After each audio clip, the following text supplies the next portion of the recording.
6-5. But above this is Brooks, the man.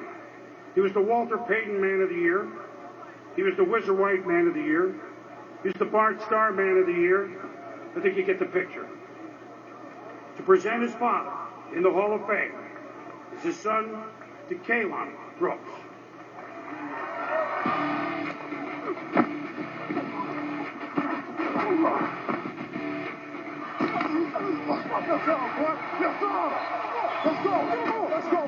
He was a very intense player. Knock you out every time. You won't get up next time. When he would just lay hits, the way he would get riled up. Come on! Come on! Let's go! He had his own special way of letting you know that Derrick Brooks was there on the field. He wanted to be actually an insurance man when he was growing up because he liked the way they dressed with the suit and the tie, and they collected money every day. That's what he wanted to do, is collect money. Derrick Brooks would one day suit up and make a living in a different way. The Florida native excelled in college at Florida State, but was considered a risky prospect in 1995 when the Tampa Bay Buccaneers drafted him in the first round. Some people said that he was too small to play the outside linebacker position, but when he got to the NFL, he certainly proved them wrong. He was known for his speed, his tackling ability, his quickness, being around the ball. Derrick Brooks! He could go! He might go! He will go! All the way! Derrick, you can walk from there! A cornerstone of dominant Tampa defenses throughout his 14-year career, Brooks was named to 11 Pro Bowls. In 2002, he was the NFL's Defensive Player of the Year and led the Bucs to their first Super Bowl victory. Derrick Brooks 30! Brooks to the 29-20! Derrick Brooks all the way! We're going to win the Super Bowl! He hustled. He worked every single play till the whistle blew. You know, he prepared mentally, always took notes, always studied film. He was a man that loved the game, and he would play like he loved it. He never missed a game in his 14 seasons, and off the field, never missed a chance to give back. He just loves kids, and he wants to provide a great future for them. Through Derrick Brooks Charities and Brooks to Bartow High School, he believes that education is where it all starts for kids, and he wanted to provide a way for that to happen. Remember to stay focused on your final exams, but let's remember to finish the finish the school strong.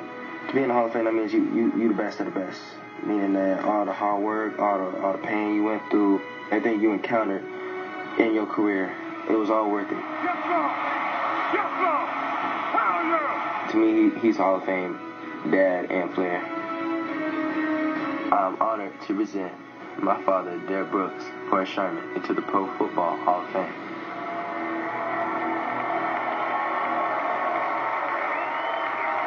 Ladies and gentlemen, presenting Derrick Brooks for enshrinement into the Pro Football Hall of Fame, Canton Brooks.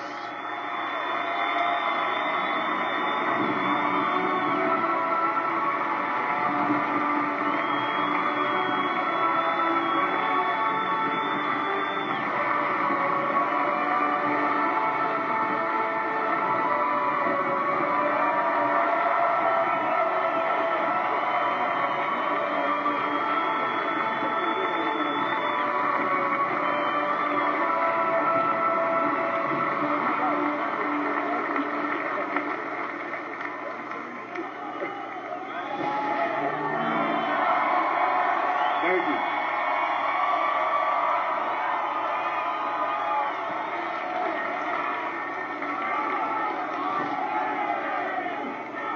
Well, first of all, give honor to God for having us here on this grandest of grandest stages. I stand here so humble to be amongst all this greatness. And tonight, I guess for the first time in my life, I get a chance to sit back and enjoy some of the successes of my individual career in the ultimate team game. When we just unveiled that bus, it just realized to me that, man, this is what it's all about.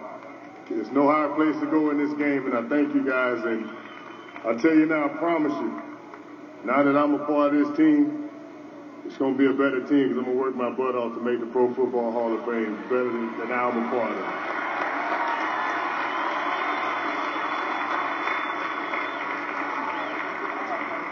Again, I want to thank Kaylin for that wonderful, wonderful introduction. You did a fabulous job.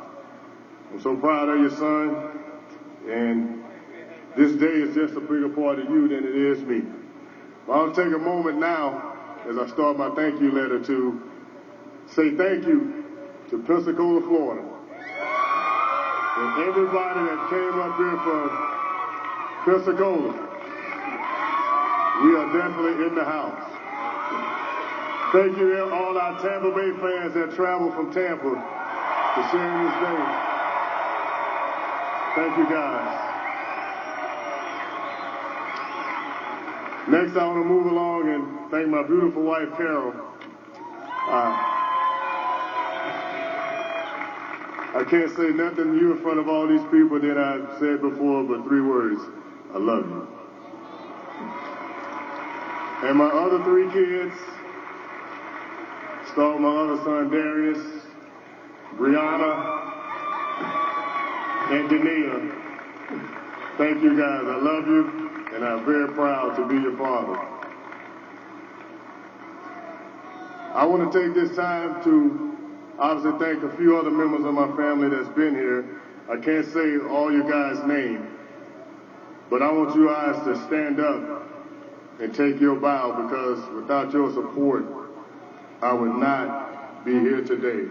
So ladies and gentlemen, I present to you the Derrick Brooks family. You guys stand up and take your bow.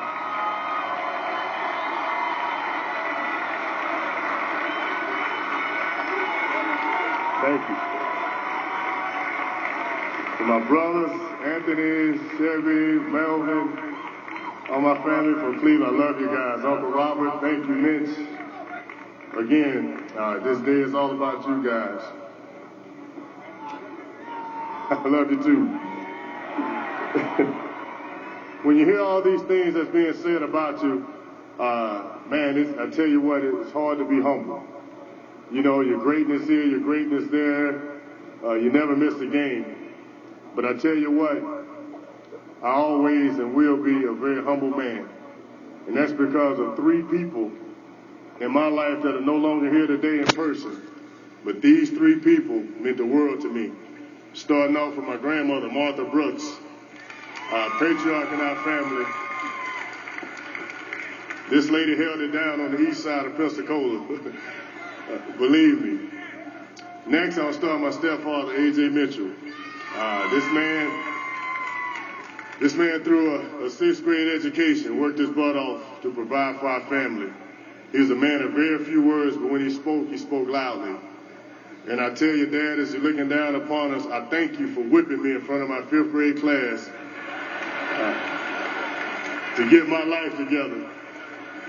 Because I think about it, if you didn't love me enough to whip me, no telling where I was going to be. And next, I can't thank this lady enough, Geraldine Brooks Mitchell.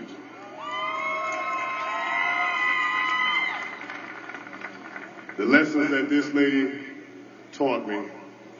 She's a very special athlete in her own right, but she was pregnant with me in her senior year in college, being senior in high school. And as she graduated high school, she wasn't able to go and pursue her career in college as a basketball player. But she supported me in no other way possible that words can't explain. This lady was the #1 tailgater. I tell you what, from Pee Wee League all the way to Tampa Bay, nobody partied harder than Geraldine Brooks Mitchell.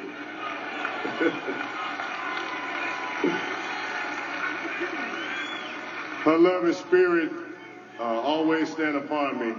And she taught me this lesson. She said, let me ever hear you toot your own horn because you make one sound. But if everybody else is talking about you, that sound is forever.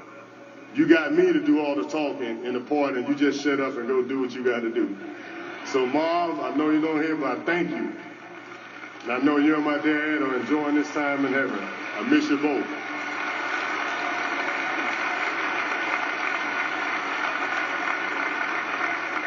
Among many other lessons, as I said before, they always taught me to think about others. And guys, I want to take you through my football journey at Pensacola, Florida, with a few thank yous. It started on the field of Canton OH Baby Rattlers on the east side of 12th and Booby Street. And the Baby Rattlers, we were bad, especially when Emmett left the Myrtle Grove team on the west side. We really became bad. And we got all our revenge, trust me.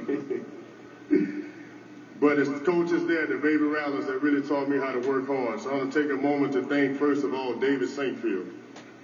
This man's a very special man. Next, Coach John Harris, Danny Williams, and T.C. Welch.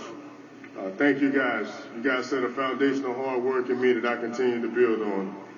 My next step in my football journey took me to Booker T. Washington High School of Pensacola, Florida, home of the Wildcats.